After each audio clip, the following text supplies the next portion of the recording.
Hi, I'm Chris James, and you're watching A Healthy Alternative. Today, we have another special guest in the building. Coach Marie is going to be here talking about her wellness journey. She lost a little bit of weight, but then she also had a huge mindset shift that we're going to be getting into. We're going to be strapping in for this roller coaster ride, so everybody stay tuned. That's coming up next. We're missing a piece of the puzzle. You start getting healthy and you just become a better person. We need to start focusing more on the individual.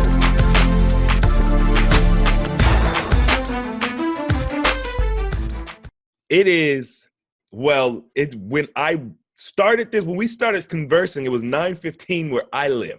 So It is early in the morning and I don't do early. So I'm here. I'm here to share this story. I'm really excited to have you on. You look amazing. Are those locks? Is your hair locked? Yes, this is my version. I kind of like bootleg the sister lock thing. I just started with 2-strand and just let it go. I call them freedom locks. Oh, okay. Looks good. Looks good. Thank you. Okay. So maybe about 2 or so weeks ago, you posted in the group this transformation picture and this paragraph or so, a story about your journey and the things you accomplished. And I was just blown away, And so I wanted to get you on. I wanted to talk about what it is that you had experienced, what triggered you to make this change in your life. So I love to start at the beginning. Yes. Before we get into the beginning of your journey, can you share with the audience when you started your weight loss journey, that portion of it? What was your highest weight, and then how much have you lost? My highest weight that I was willing to record was 188. And I got my goal was 145, which I hit 2 weeks ago. Right. Because when you posted in the group, you were saying something like 3 days. 3 pounds away. 3 pounds away from my goal, Yeah. and you had like a couple days left on your fast. Yes. That's great. Yes. Okay. So you lost quite a bit of weight, but when we were talking about your journey earlier, it sounds like that was really just like the icing on the cake. There was a much bigger plan at work for you. So let's talk about the beginning of your journey and when this all started for you. You had mentioned earlier to me that you've been on diets since you were 12 years old. Yes. Since 12. I remember my first time was, my family is from Haiti. So my mother and my father, we all moved back to Haiti because my mom was starting an orphanage, and I was going to come back to the United States to visit friends and family. And I wanted to lose some weight. So I made up my little diet, which was, because of course I couldn't like officially tell my parents and stuff that I was dieting, right? So I would take 1 spoonful of whatever, food that was, served for breakfast, lunch, and dinner. And then I gave the rest either to my siblings or, got rid of it. So that was like my first diet, I remember, so I could lose some weight and, look what I felt like I wanted to look like, coming to visit in the United States. So that was my first, diet ever. I don't think that there's a diet that I haven't tried yet. That's a new one. I've never heard of that one, so that's interesting. Oh yeah, right. I make up my own, all the fad ones. And I've always believed, right? So there's very little that you can, especially if it's natural. Like if you like, I've done the, I think I made this one up too, but the chia seed diet. Oh, the Aztec warrior. I don't know. Have you heard of that one? Not the Aztec warrior, no. Aztec warriors, because they only ate chia seeds, like okay. in battle. So I was like, oh yeah, let's do that one. Yeah, that one will probably work. Of course it did, right? Everything works if you work it. So that's what that's just been my journey since 12. It's been 22 years of going up and down. My highest, of course, was after my children. I have 3 beautiful children. Youngest 7, oldest is 11. And And, it's just been a yo-yo all of my life, up until this point. This is where that post that I shared was really about me getting here again, because this is not the first time. I've done it before. I've gotten to this low before. But this was the first time with all of the content that I've really been taking in from your platform that I feel like it's very different. I feel like I've become the person who can really manage this weight and manage this new body. Excellent. Now, before we move on, I wanna kind of dive a little deeper, because at 12 years old, feeling like you needed to go on a diet for the first time, something significant happened leading up to that point.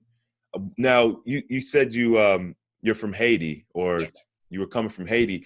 So what do you think that was? Do you know, have you identified what it was that caused you to believe that you needed to be skinnier, or, whatever it was that was going through your mind?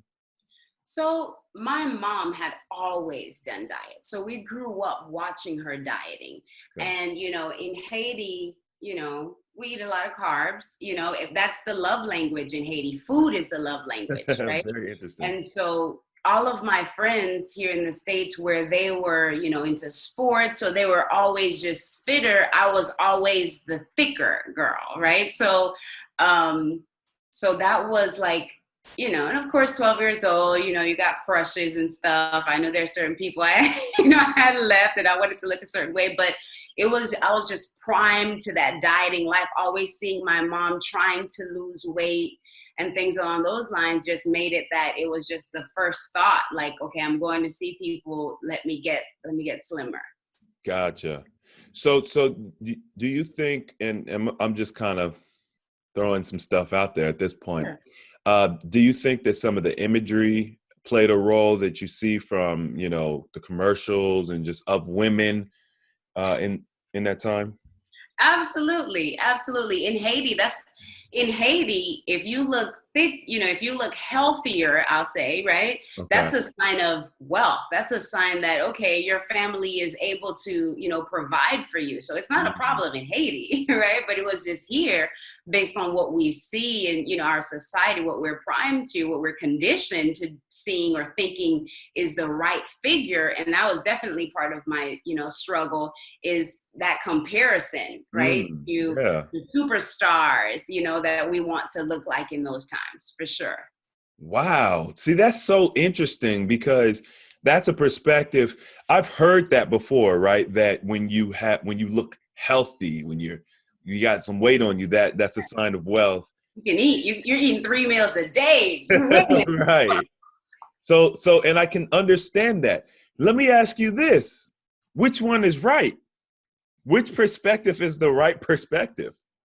I think health is the right perspective. One of the things that I learned is listening to you, and there was another gentleman that I heard, and he said, health is how quickly your body can heal, right? It's not how you feel that you feel okay. Because even people, like, especially now with a lot of the Western influences going into Haiti, there's a lot more cases of obesity in Haiti now, where they're eating junk, right? So now it's not like, where, because in Haiti, people could eat rice all day long and carbs, and it's like you never saw a weight problem. Really? Right? But especially when I was younger, but now you see the same issues that you're seeing in the United States because of the quality of the food that we're putting into our body, the fast, lots of sodium, lots of junk, and our body is not healing as fast anymore. So that's what I think that, unless you're focused on how quickly your body heals, you're wrong, because that's what we're trying to protect here. Interesting. Yeah, I like that. How health is determined by how quickly your body can heal. That's kind of how wealth is measured.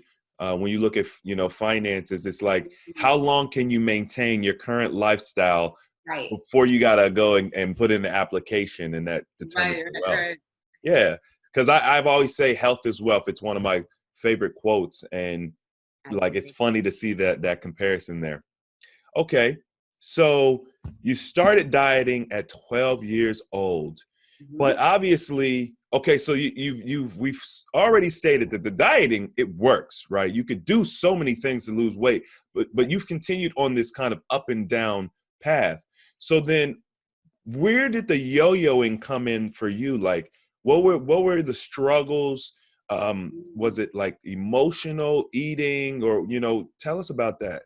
Yeah. So again, generational. We always talk about, they tie so many things to genes, right? But it's Yeah. not really genes, it's the priming of your environment. So my Mhm. mom was an emotional eater, which kept her yo-yoing, right? And so that's the same thing that I fell into when it came to, I shared a little bit before we started about my family dynamics, how that was very, stressful. Right. My parents were trying to build a church. So the ups and downs with that, issues inside the home, all of those things, financial problems like growing up, all of those things would cause emotional just ups and downs. So in our home, of course, we went through that. And by the time I left the home, I remember, because we couldn't really afford food, fast food, anything like that growing up. So, if you were coming from church and you saw your parents going through a drive-through, you're like, oh, you winning today. Because all of our funds was going towards this church that they were trying to plant and build, right? So, so we ate a lot at home. But I remember leaving the house, and we connect. My sister and I, we ended up in the same grade. She's only 13 months younger than me, but she skipped up because we were homeschooled a few years when we lived in Haiti. So she skipped up, and we started college together. And I remember graduating, and we said that when we, once we're out of the house, we were going to try every fast food restaurant. Wow, interesting. We were going to finally, because that was the thing, food, right? Like that was the way, especially in poverty, right? When you're, raised a certain way, that's the highlight. It's not experiences, it's food. So we connected joy with food. Hard times was connected with food. And so that's where the spiral began. So it wasn't until I maybe saw Beyonce on a cover of a magazine, or Janet Jackson, or whoever, then I'm like, oh, I need to lose weight. I need to get, fine, or I need to whatever. But then, something awesome would happen in our lives and we're going on a binge, or something horrible would happen in our lives and we're doing a binge. So up and down. Up and down. Yeah, that's very prominent in our communities, especially coming from lower income, or just that poverty mindset, like you mentioned earlier. We would when we would leave church, and I know exactly what you're talking about. When we would leave church, sometimes I would have a couple bucks because I would work for my grandma, paint and do all kinds of stuff. Right. And I asked my mom, can we go to KFC?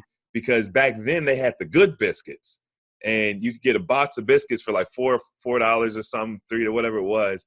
Right. And that was a highlight.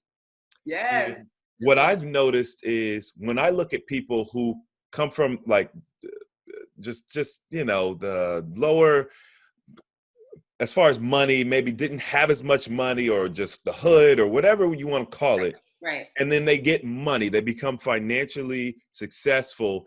They start eating out every single day. Yeah. And they just right. It's oh man, no. Yes. Yeah.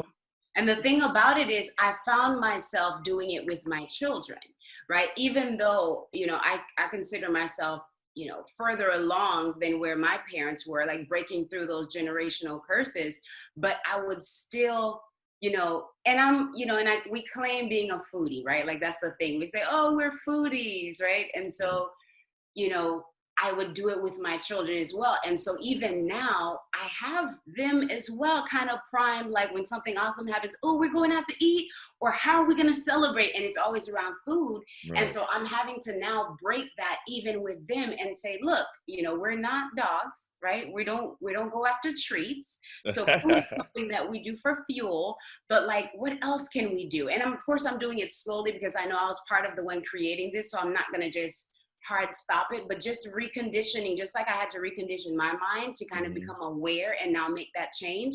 it's something that I'm also doing with them and say, look, of course we're going to eat because we have to for Right. fuel, right? But that's not why we're eating. We're not, eating because you passed your test, or we're not eating, we're trying to just break that connection. So let's go to the movies. Let's go out on vacation, to kind of break that apart a little bit. Yeah, that's huge. I'm so glad that you mentioned that, because so oftentimes I have people say, Chris, I want to do this. I want to do this for my children. I want to do this for my family, et cetera, et cetera. And I'm just like, you need to do it for you so that you can be here to, help your family and guide them. Because at the end of the day, you can't allow someone else to be your motivation. Right? You got to be your own motivation, your own self-starter. But then once you get well and you're thinking clearly, then you can impart that wisdom on your family and help them and make sure they don't go down the same road that you went down. So I love that you're. It's self-leadership. It's self-leadership, which is the hardest form of leadership. It's easier for us to say, oh, I'll do it for the kids. I'll do it for you, instead of doing it for yourself, because it requires a whole nother level of accountability, right? But the beautiful thing about it is when you do it for you, you're a light. You become an example for them. Like even my 7-year-old, and they're all like ranking track athletes, right? So they're in the Junior Olympics. My 7-year-old is a record holder in the 1500 meter run. So, they're fit, right? They look good on the outside. Of course, we're recovering foodies, right? I like that. So they have their, so, we still have our things to overcome, so I can't say we're the cleanest of eaters in my household. However, they look good, but because of the journey that they've seen mommy go through, she'll come up to me and say, you know what, mommy, today I'm vegan, or today I'm going to fast, and so, and I'm like, how long are you going to fast for? And she was like, it'll be like 8:30. And she said, I'm going to fast till like 9:30 today. That's a great start. So it's all about being that example, because what they see, they will be. Right? So if we go and do it for us, it's not about them at all. Do it for you, because when they get older, they need to understand to do it for them as well. Because because they're going to be all right. Like I could fall over and die, you know what I'm saying? Because of disease and stuff taking me over, but everyone else is going to be all right. I have to do it for me. And that's one of the biggest messages that I try to get across to anyone that I talk to. No matter what it is you're doing it, you have to have a why that's big enough to keep you up at night. Yep. If your why doesn't make you cry, you better find yourself a new why. That's what they used to say. Heaven and hell that you talk about, sir. Listen, I do my heaven and hell regularly. Painting that picture, where you talk about creating the picture of your hell and creating the picture of the heaven that that you're striving for. That's a great way to kind of cast that vision, because sometimes we're not thinking of the consequences in the moment because we're so caught up in the emotion. We're not thinking about the long-term consequences. But if you have that in front of you, you realize that it's not worth it. You know what I'm saying? Put the brownie down. Right. Because it's not worth the hell that you're creating with that brownie. Right. And I love that exercise, because it's something, first of all, it's in your own words. Like it's so important when you're going through this journey that you talk to yourself, like you build this relationship with yourself. Yes. And being able to see, like, I'm not telling you this, that if you keep eating like this, you're going to end up with diabetes, and then potentially, you could have a leg amputated, or you could die early, or if you're obese. It's like I tell people all the time, I don't see 85-year-old obese people, right. Like you just don't see that. Right. And so you understand that you are stripping your lifespan away by like, is it worth it? Right. But not leaving people there, right, where they're kind of broken down and like, oh, I'm going to die. It's like, let's look at the bright side. Let's look at the heaven. And let's paint this picture of you being 70 years old and watching your grandchild win that championship race or whatever the case may be. Because And what I'll say to even to that, because I remember even on my spiritual journey, like when I broke away from the church after, leaving my home, I was like, look, somebody got to go to hell. You know what I'm saying? Like, whatever, let's go flaming. You know what I'm saying? Like, and that's what happens, like when that rebel comes out, right? Because sometimes we try to use it as a scare tactic. And that's why scare does not, fear is not something that I allow to control me, right? mm, So a lot of times when people use fear, like, oh, aren't you afraid of this? Or you're going to get high blood pressure, or you're not going to make it to see your kids. Okay, someone, there's a lot of people living out here without parents. Like people, when they feel so defeated, they'll just sink deeper into that moment because they have no aspiration. They don't see that there's actually any hope. mm. Right? So we have to be careful with that hell picture, because we can paint a great picture of hell, but it's the heaven that inspires us. It's the man, instead of what if I fall, but what if you soar, right? Right. Like, where could you go? Where could this journey take you if you paint that picture and cast that vision? So that's what gets you excited and inspired so that you can keep going. Yeah. And the thing that I love the most, and I'm going to be talking to one of my siblings pretty soon about this, is you can paint whatever picture you want.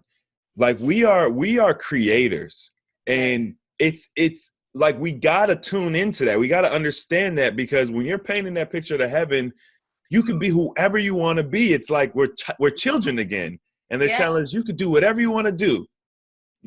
So it's like this rebirthing process, and I'm proof of it. Like everything that I have set out to do so far, I have done, and I still have some new, right? Because you reach your goals, or you get close to your goals, and they're not big enough anymore, and you got to go bigger. But it's like has been no limit to what I have accomplished. Yeah. As long as you're not using that intellectual faculty of reasoning, Exactly. That's where we mess up. Once we start tapping into, well, I don't have a background in this, or how I'm going to possibly get there, you start messing that. Then it messes with the intellectual faculty of imagination.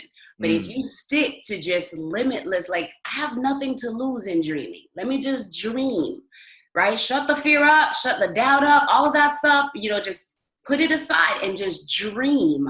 Yeah. Right? Give yourself permission. We don't even give ourselves permission. Like sometimes because of our failures in the past, like even for me, 22 years of going up and down, like I'll lose the weight and then I'll get back up again.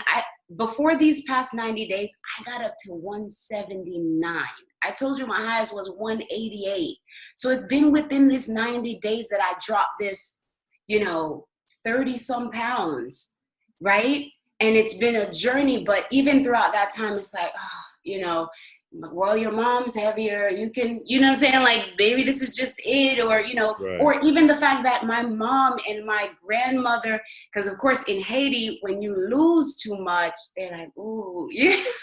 So that Haitian culture, right? The Haitian culture, my mom's like, I don't like you losing this weight, Marie. I don't like what you're doing. So you have it coming from all angles, but that's why it has to be personal. Yes. For you. It truly has to be, because I'd have moments, and it happened to me. I'm telling you, Chris, like a year ago, I did hard work again, picked up, it was the keto diet that time. It was dirty. I did dirty keto. Right? And I got all the weight off. I was scared for my liver, but I got all the weight off, right? And I remember going over to my grandmother's house, and my mom was there, and they were looking at me almost in disgust, it wasn't a happy for me. I was still like lost in this new person that I had, gotten myself to. Because once you click, anybody, with all of us, when we click and we say we're on to doing something, we're on, right? And so I got it all off, and I'm sitting there, and they're looking at me like in disgust, basically. And I'm like, gosh, right? Might as well bring on the rice. Dang. And then I went right back. To it. And then it was a war inside of me, because it's like, man, so now it's about them again. And so when I'm now back again at 179, I'm uncomfortable in everything I wear. I'm literally cutting clothes off of me. Like I'll wear something, I'm in it all day. It feels too tight. I'll come home and I don't take it off. I take a scissor and I just cut it off because I'm so upset, that I've allowed myself to do this. I'm fighting these mental battles of, are you gonna get bigger clothes now? Oh, you can't get bigger clothes now. You're really, so you're just gonna stay comfortable. It's like this war Wow. in my mind. And that's why I tell people, look, it's not about your diet. It's about your mindset. Because if you don't have this sound, there will be a battle that never turns off. Right. That is huge. Wow. I told you, you got to buckle up for this one. Yeah. That is, and it's, I'm sitting here listening to this and I'm thinking to myself, now your mom is looking at your weight loss as this bad thing. And you're referencing the culture, which I think even outside of the Haitian culture, right? People in America, Black people in America do this to each other. But your mom was constantly on those yo-yo diets. Yes. So you would think that she'd almost be proud of you. Like you've been able to accomplish what she hasn't been able to do, but subconsciously, I don't know if there's just maybe some jealousy or what is that? What I think it is, it's change. It's the fear of change, because because again, this is not my first time. It's not my second time. It's not my third time getting healthy and fit, right? Yeah. So there was a time maybe 4 years ago, 3-4 years ago, where again, I lost all the weight and I was like lifting in the gym. Like I was going for like the, not quite bodybuilder or fitness model, but like you could think maybe she was one if she wanted to be. Right. So that was that season, right? So I'm lifting and all that stuff. And so I did it. And then I took her to a retreat. It was just her and I. And so it was my first time getting into my leadership training, my coaching. She was really like my first client because she has so many amazing responsibilities in Haiti. And so she didn't have a safe space to just really be transparent. She's one of the, those leaders that look super strong to everyone else. They look like they have it all together and we don't expect them to be human, right? So she needed a safe space and I was her safe space. So we were at this retreat and she was like, you know what, Marie, I really want to feel better in my skin. So even though I went through that journey and along that journey, she was like, oh, because every time I do this, it's the same thing, right? So every time it's like, oh, after I actually got there, then it was like an inspiration to her. So I took her on this retreat, and by the end of this retreat, it was 3 days, and she was on fire. She went back. She lives in Haiti. So came back to the United States. We were in Haiti at the retreat place. And so she went back home and she was on it. She lost weight. Lost several dress sizes, and she was feeling amazing. And she was able to maintain it. Like she maintained that weight loss. Oh, wow. And of course, like now with a lot of changes, she's picked up a little bit more. And so even in this phase, there's like a struggle where she's like, oh, I don't like how much you're losing. But at the same time, she'll call me on a different day and she'll say, oh, my dress was a little tight. What do you think I need to do? So it's change. It's when we're all uncomfortable with change. Even with me, I'm uncomfortable with the fact that I have to look at food differently now. So it's not just, doing what I had to do, but even moving forward to maintain 145, I have to change my relationship with food. Yeah. I can keep the same mindset and be at 179 easy. But if I want to stay at 145 and healthier, I have to change. I can't, when I'm stressed out, I can't go for a peanut butter and jelly sandwich. Or 5 peanut butter and jelly sandwiches. Right? I have to go for a walk. I have to go put on some music or, go and take a nap. Right? Center my mind on something else, call a friend, help someone else out, see, get out of the space that I'm in and not have the same thing. Otherwise, I'm going to get the same results. So see, you're not even talking about changing the types of food you eat in those circumstances. You're talking about shifting the relationship that you have with food and saying, hey, when I'm in this state of mind, I'm not even considering food. You know, I'm going to go and do some other activity, help somebody else, you know, work on a project or whatever the case may be, and let that be the new outlet. Right. Because otherwise it's a pacifier, right? Right. Otherwise, like, and I did that. There was that season where I just substituted for something healthier. I would carry a bag of carrots, like sweet carrots with me. Right. And so, because, you know, it's that oral fixation that we have, right? So some people would grab a cigarette, you know, but for me, it's just the chewing, right? So, you know, and even now, sometimes it'll be a stick of gum, right? Like if I'm thinking, I'm processing or something, then I can do that chewing, or I have a tall glass of water with me so I can sip the water. But I try to move away from digesting something, because it can easily move from the bag of carrots to a bag of chips. Right. You know, it's a gateway. Those carrots are gateway drugs. Gateway. That's exactly what it is. So cut it out altogether and move. You know, like yesterday, I'll tell you that, because I want people to know how real this is, right? Because a lot of times people think you arrive and you say, oh, you hit your goal, and it's this weight thing. It's going to just change you dramatically or instantly. Or even when we see people who look fit already, we think they have it all together. Right. So I homeschool my children, and yesterday they were testing, right? So they have to sit in front of a computer. You know, the test window is between 9 a.m. to 5 a.m. and they're in front of a computer and they have to test. Now, I'm stressing for them. It's 2 days of testing, okay? So I'm stressing out for them taking this test, and, you know, I'm looking around the house and my brain is saying, go to the kitchen and go to work. Because that's what I could control in that moment. That was my comfort, right? So I'm uncomfortable. My children are testing. I'm thinking about the results of their test. Are they going to do okay on the test? Did I do enough as a mom? I'm questioning myself, you know, for this school year. All this, it's happening because that's just what's going to happen. And the first thing that I want to do, because I've been doing this for 22 years, right? That emotional attachment is, you know, grab some cashews, because we're healthier now, right? So grab some cashews, which turns to 2 cups of cashews. What about a spoonful of peanut butter? Get a banana, get 3 bananas, some, you know, and just sit there. And that could happen for 4 hours. I don't look like it now, but I can put away some food, Chris. Like I could competitively eat, okay? It's serious. But, you know, and that's the thing that we have to kind of work through. And so what I did, I reached out, because a huge part of changing your mindset is having an accountability circle, right? So I reached out to my accountability circle and I said, hey guys, I'm having a moment.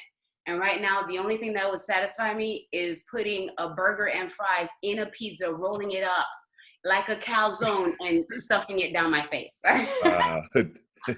You know, and so they're like, okay, so what are you going to do instead? I say, I need to breathe, you know, and I'm reaching out to you guys to kind of expose my mindset, because I need to work through this heaven and this hell, right? You have to put in the work. This is a moment by moment, step by step situation, right? I have like a heating blanket. Okay, what else can make me feel comfortable? Let me make sure I'm in comfortable clothes. Let me get something to drink. I made some tea, like some apple cinnamon tea. I had a heating blanket.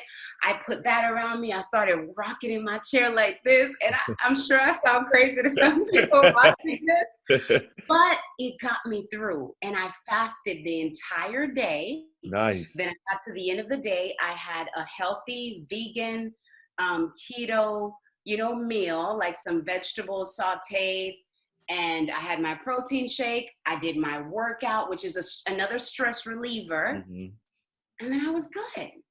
But we have to be willing to do whatever it takes, no matter how crazy it is, to unlearn. Basically, we're unlearning what we do, what we used to do, and reconditioning our mind. Yeah, and that's the beautiful part about your story is I love the genuine approach, being real, but also this, like, if that's what you got to do to make this shift and get to that next level, do it. Because you're not going to have to do it always, but this is a transitional period. This is where you need that support. And it's like, who cares if someone thinks you're crazy or whatever? This is what you need to do, because you Am know I what? They ready love your or not? results. Exactly. Fruit don't lie. That's one of my other favorite things to say. I hashtag fruit don't lie, right? And the fruit of it is that I'm maintaining, I'm building, I got through that moment.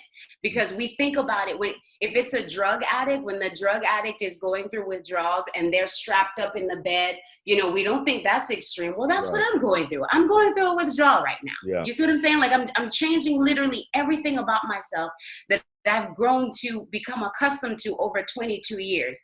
And a lot of times, you know, the first thing, even in someone hearing this could be like, ain't nobody got time for that. I don't have time to be doing all that. You're doing too much. Well, you know what? I feel like kidney transplants are too much.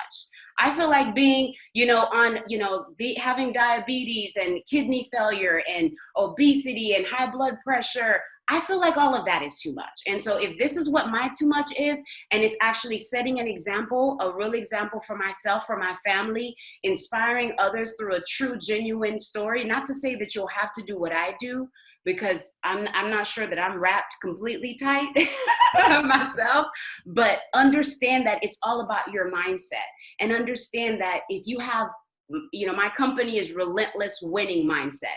And if you're dialed in to doing whatever you have to do to win, you're going to make it. And that's what's important. 100%.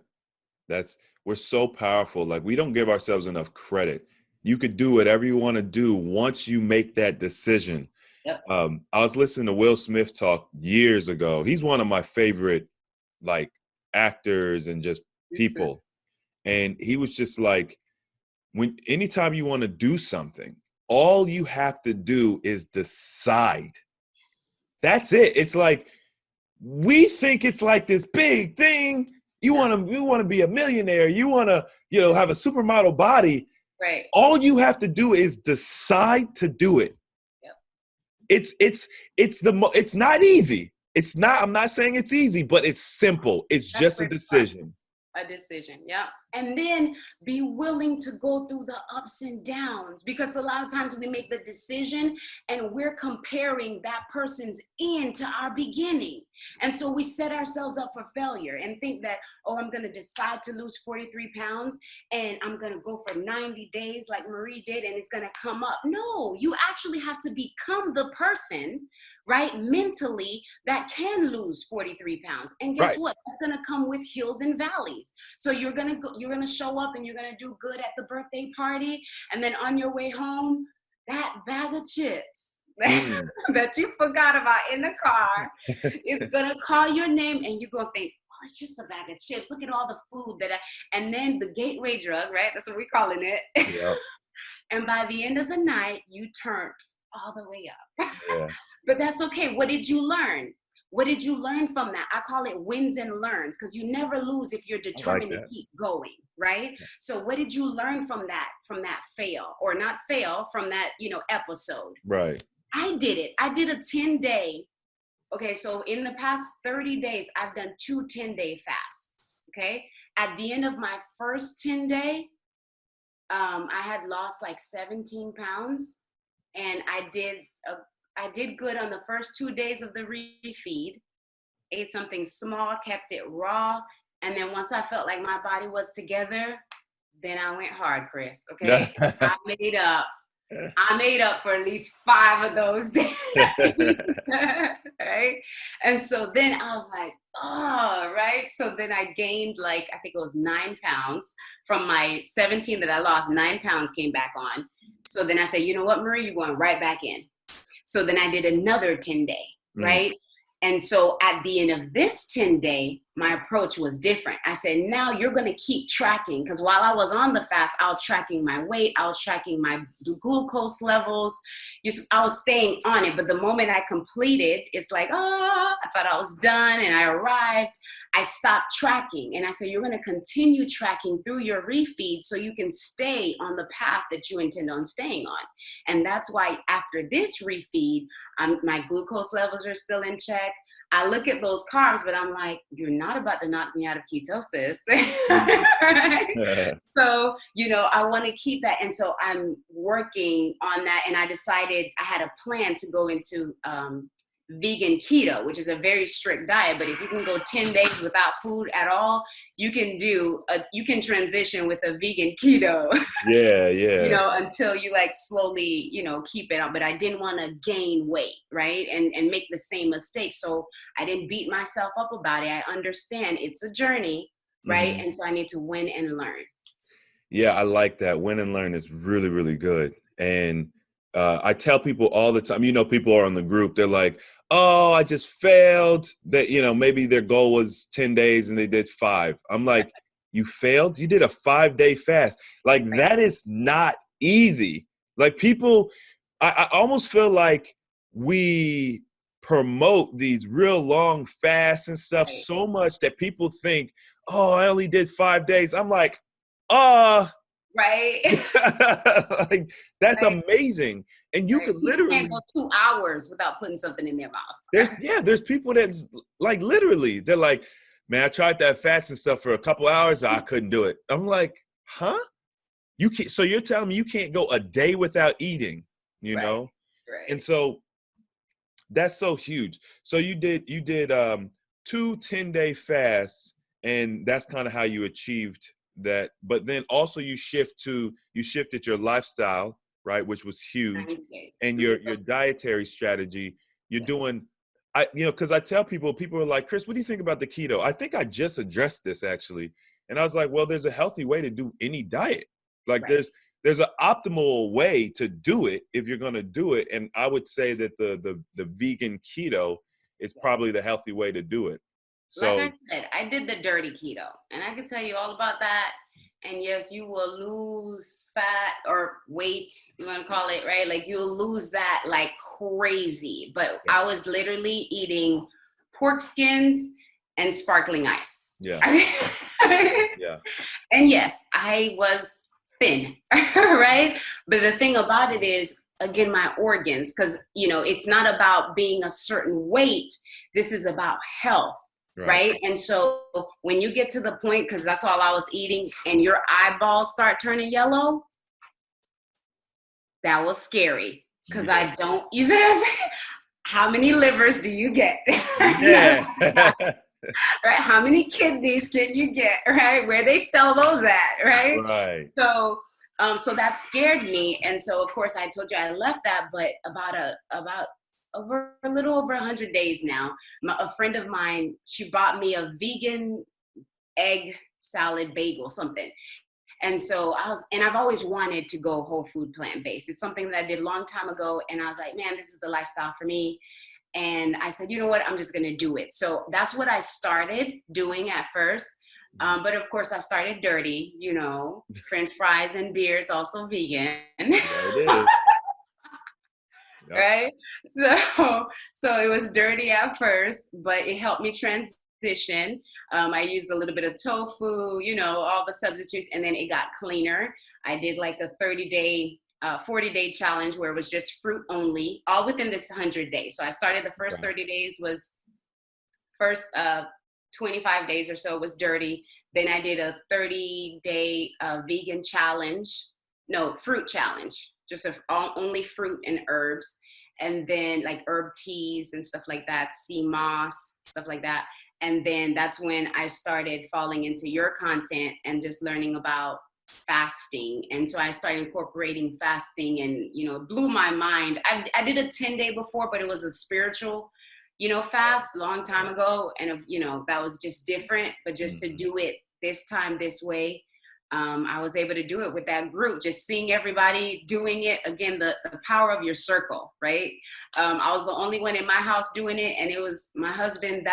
Those are the stems of time that he would get the most pizza, the most cinnamon rolls, the most wings. But I would stay on that page, reading people's stories. I'd stay plugged in, literally headset in, listening to you. So that, like, that's my circle. Like, let me hear what Chris is talking about today. Let me hear someone else's story. Like, let me check in with my team. Yeah. And got there. And that's amazing, because I actually wanted to ask you, what this was like as you were going through it for your husband and your children? Like, what was the spousal support or the family support like? Was not having it. My husband was not having it. Like, he was like, why are you doing this? There's got to be a better way. You're starving yourself, right? Because that's what people say, right? Yeah. And I'm like, actually, it's called fasting. And actually, it's very healthy, right? And so I would just do that, but I'm not going to get into it. Because again, you got to preserve your energy on a 10-day fast, right? Like, I don't have the time. Don't have the energy to go in with you for 2 hours, right? Yeah. So I know you're not there. I'm going to meet you where you are, and I'm going to meet myself where I am. And it's okay that it's at 2 different places, right? And so what I had to grow to, because at first, like my first 10 day, I'm like, you guys are on your own. Just, I'll be in the room. Don't talk to me really, you know? So, but I grew, because the second time, you know, I didn't want a negative stigma around fasting. Like, oh, mom is doing fasting now. We're not going to see her, or she's going to be crabby and she's not cooking anymore or whatever.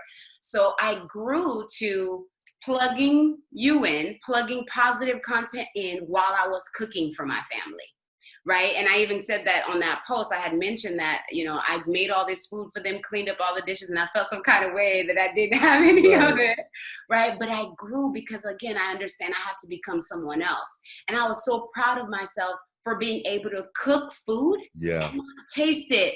Like, I'm the one who has consumed 500 calories of tasting by the time I sit down with my plate. Right. So to know that I was cooking food for them, and I would cook healthier food. So, you know, vegan meals for them. They still eat meat and all of that. And some of the times, sometimes I would just make whatever they wanted to eat as well. But I would make it, and I wanted to challenge myself in a different way, and it worked out beautifully. And see, I get that question a lot, right? Where people, usually moms or sometimes chefs, they'll be like, Chris, I make food all day long. What are my options? And I'm like, meet it head on, because like, food is everywhere. Our culture is immersed in food. Trying to avoid food when you're on your fast, it's an uphill struggle. It is. You know, like, meet that thing head on. You know more than you think. Like, your seasoning is on point, and guess what? Even if it isn't, they can add salt. Get some hot sauce and put on it and have a good day.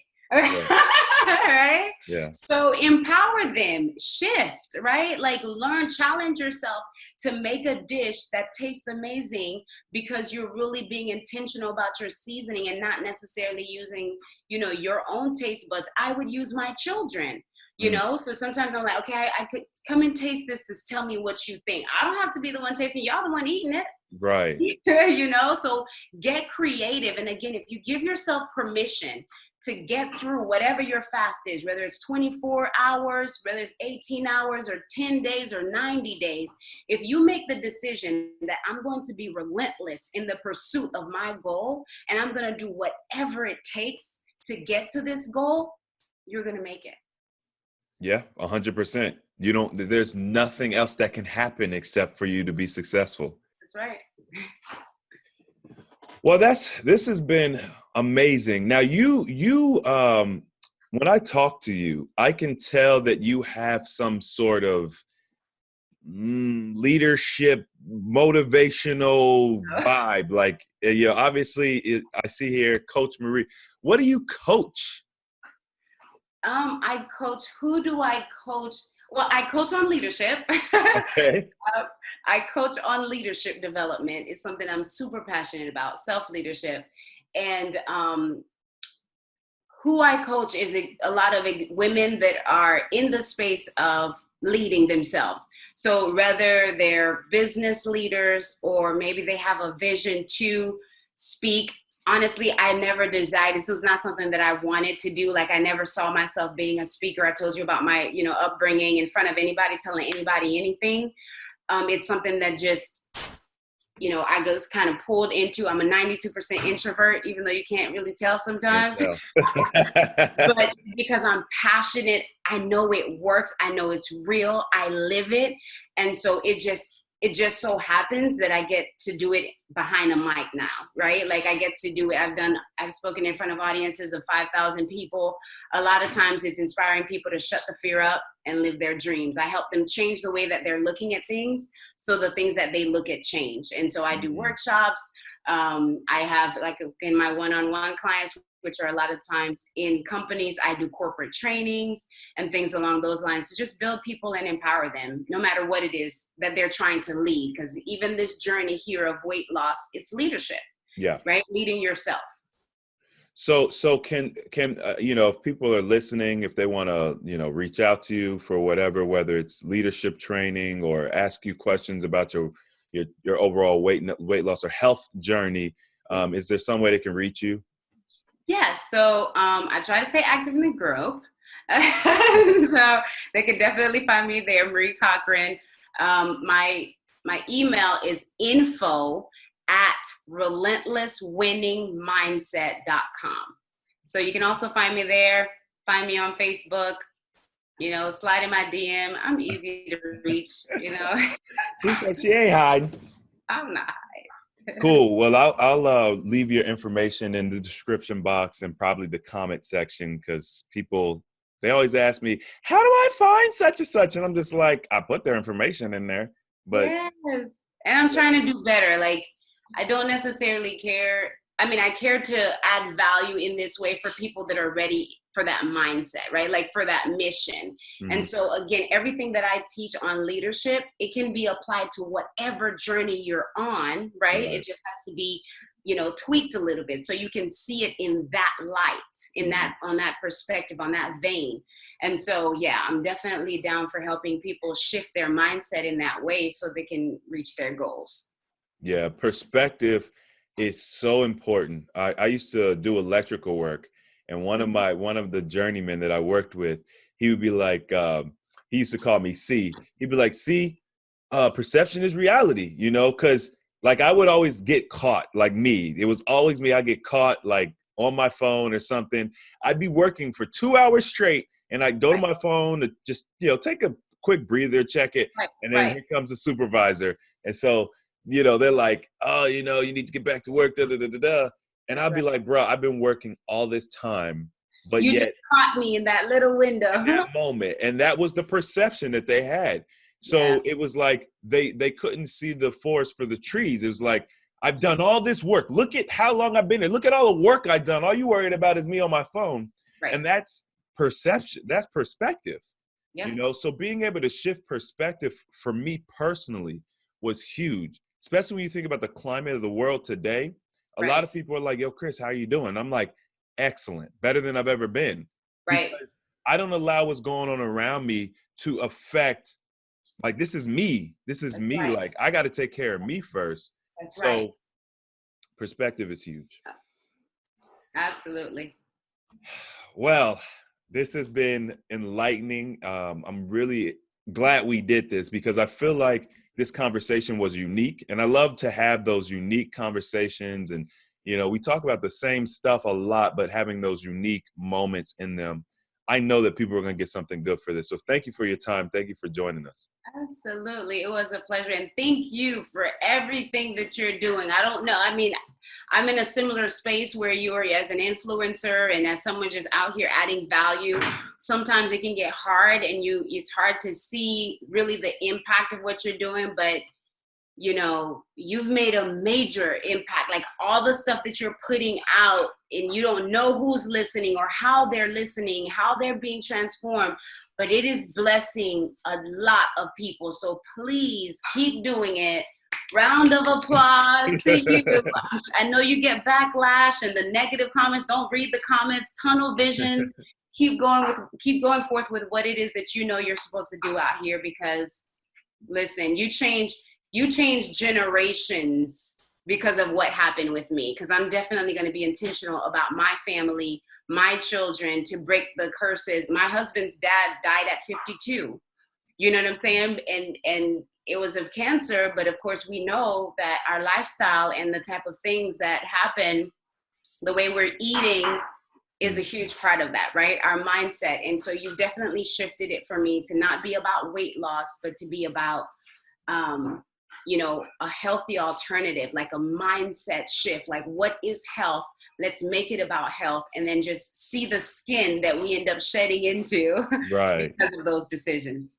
Thank you. I really, really appreciate that. Like, I can always use that encouragement. So Absolutely. Yeah. I thank you. All right. Well, it has been a pleasure. For everybody who's watching this video, if you enjoyed the video, don't forget to hit the thumbs up button. Also, if you want to see more videos like this, subscribe, hit the notification bell. And as always, the application of knowledge is power. And I will see you all next time. All right.